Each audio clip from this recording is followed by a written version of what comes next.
जो पक्के मुस्लिम हैं, जो पक्का इस्लाम को मानने वाले हैं, वो पंचवक्ती नमाजी हैं। और पंचवक्ती नमाजी की पहचान होती है यहाँ पर निशान। गंगा यमुना सरस्वती जल बह करके, उनमें तो कोई फर्क नहीं होता।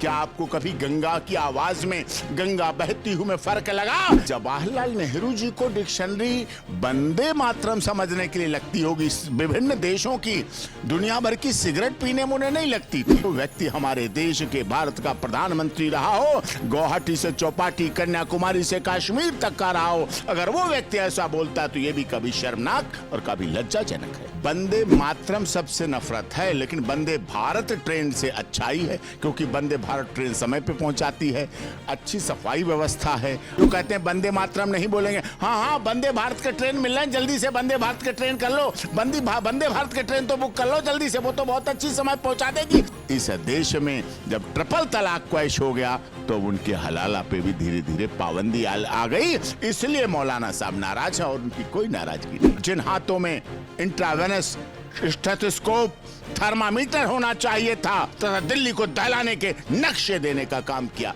भारत माता का क्या होगा? जो वंदे मातरम को लिए गलत बोल रहा है, वो अपनी माँ के लिए भी बोल रहा है, जिसने 9 महीने पेट में रखकर चलना पढ़ना सिखाया 5 वर्ष तक। नमस्कार, मैं शिवम चौबे और आप देख रहे हैं सौगंध टीवी। इस समय हमारा देश वंदे मातरम की 150वीं वर्षगांठ मना रहा है। पूरे देशवासियों में कहीं ना कहीं देशभक्ति का जो एक जुनून है वो सर चढ़कर बोल रहा है।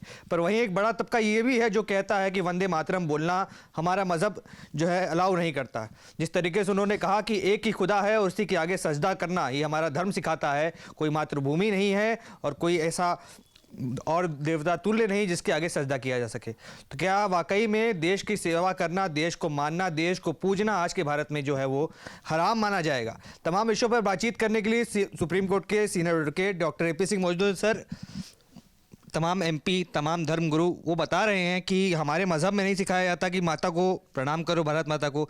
पाक कुरान को भी प्रणाम नहीं करेंगे, सिर झुकेगा तो केवल अल्लाह के आगे। क्या कहेंगे? नहीं, वो केवल अपनी वोट बैंक की राजनीति के लिए कर रहे हैं। असली में ऐसा नहीं है। असली में जो पक्के मुस्लिम हैं, जो पक्का इस्लाम को मानने वाले हैं, वो पंचवक्ती नमाजी हैं। और पंचवक्ती नमाजी की पहचान होती है यहाँ पर निशान काला। वो किस बात का निशान? वो गुलाब के फूलों का निशान नहीं है, वो इत्र का निशान नहीं है, वो निशान है मादरे वतन को नमन करने का। 5 वक्त वो कई बार सजदा जब करते हैं तो भारत माता को नमन करते हैं। वो किसी देश, प्रदेश, जिला, गांव कहीं हो, लेकिन उन्हें वहीं की माता को प्रणाम करते हैं, नमन करते हैं और मादरे वतन कहते हैं। पर मदनी साहब तो कह रहे हैं कि जो वंदे मातरम कहेगा वो कहीं ना कहीं मुर्दा कौम का व्यक्ति कहलाएगा। तो अब सारे मुर्दा हैं क्या? जितने पंचवक्ती नमाजी हैं, इस्लाम को मानते हैं, जो मादरे वतन को कहते हैं, मादरे वतन को, माँ का सम्मान किस धर्म में नहीं है? कौन सा ऐसा दुनिया का धर्म है और कौन सा माई का लाल व्यक्ति है? MP, MLA, सदगुरु, धर्माचार्य, पढ़ा लिखा, डॉक्टर, वकील, इंजीनियर, पत्रकार, नेता, अभिनेता सब अलग हैं।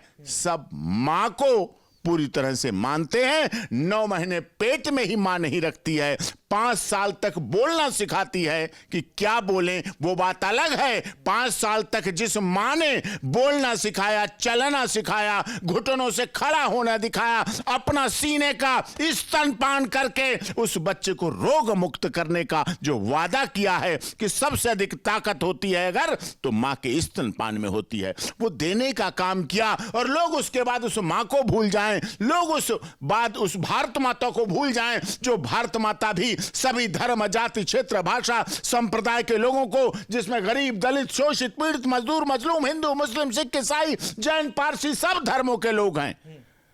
और सबको भोजन देती है, अन्न देती है, हवा देती है, सूर्य भगवान गर्मी देते हैं, चंद्र भगवान शांति देते हैं, ठंडक देते हैं, गंगा यमुना सरस्वती जल बह करके, उनमें तो कोई फर्क नहीं होता।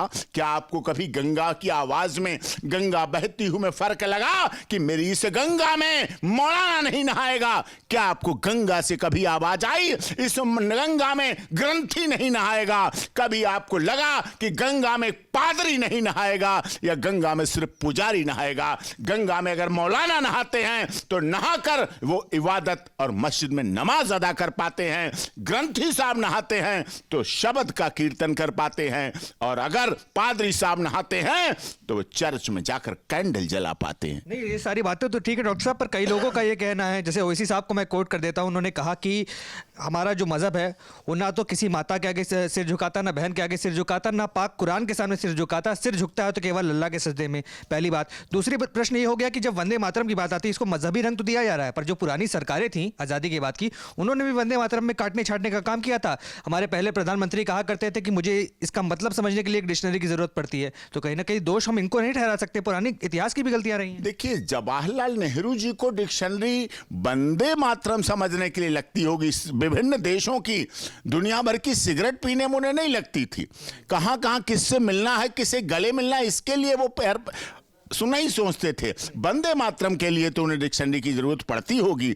जो व्यक्ति हमारे देश के, भारत का प्रधानमंत्री रहा हो, गुवाहाटी से चौपाटी, कन्याकुमारी से कश्मीर तक का रहा हो, अगर वो व्यक्ति ऐसा बोलता है तो ये भी कभी शर्मनाक और कभी लज्जाजनक है। मौजूदा परिप्रेक्ष्य में अगर देखें, अब संविधान, आप तो आपसे बेहतर कौन ही समझता होगा, अब कई लोग कहते हैं कि संविधान इस बात की आज़ादी देता है कि हम चाहे तो वंदे मातरम बोलें, चाहे तो भारत माता की जय बोले, या तो ना बोले।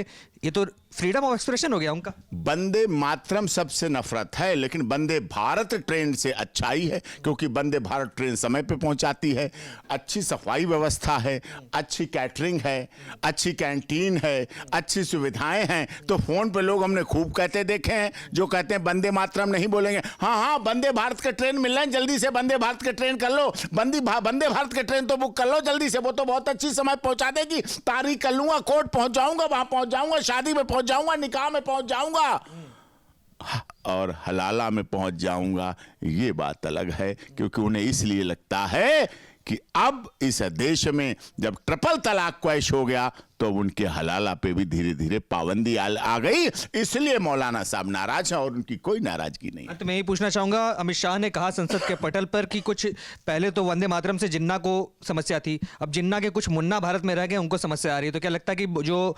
बंटवारे की मानसिकता के लोग थे भारत में, क्या खतरा बन सकते हैं देश के आने वाले समय में? देश में ऐसे लोग हैं, कुछ तो जिहादी हैं जिन्होंने इस देश के 10th और 12th के टॉपर, सीपीएमटी के टॉपर, एमबीबीएस और एमडी के टॉपर डॉक्टरों को डॉक्टर लगने के बाद जिन हाथों में इंट्रावेनस स्टेथोस्कोप, थर्मामीटर होना चाहिए था, अल्ट्रासाउंड की मशीन होनी चाहिए थी जिन हाथों में, उन हाथों में इन जिहादी लोगों ने 30 कार्बाइन, AK-47 रिवॉल्वर बंदूक और 3000 किलो RDX तथा दिल्ली को दहलाने के नक्शे देने का काम किया। कुछ लोग तो ऐसे हैं इस तरह के जो भारत में रहकर भारत की खिलाफत करते हैं, लेकिन वंदे मातरम सबको जोड़ता है और वंदे मातरम मादरे वतन का रूप है, और जो अपनी मां का नहीं हुआ वो भारत माता का क्या होगा। जो वंदे मातरम को लिए गलत बोल रहा है वो अपनी मां के लिए भी बोल रहा है, जिसने 9 महीने पेट में रखकर चलना पढ़ना सिखाया 5 वर्ष तक, लेकिन वो ये नहीं सीख पाए कि क्या, किसके लिए, कैसे बोले। इनके साथ और जिन्होंने बताया पूरी तरीके से कि वंदे मातरम का विरोध करना कहीं ना कहीं मातृभूमि का विरोध करना है, और जो लोग इसको बोलने या गाने से कतराते हैं, कहीं ना कहीं उनकी देशभक्ति पर सीधे तौर पर सवाल खड़े किए जा सकते हैं। आपके क्या विचार है, कमेंट्स में लिख डालिए, और तमाम ऐसी खबरों के लिए हमारे साथ बने रहें। देखते रहें सौगंध टीवी। धन्यवाद। आप देख रहे हैं सौगंध टीवी, सौगंध वतन की।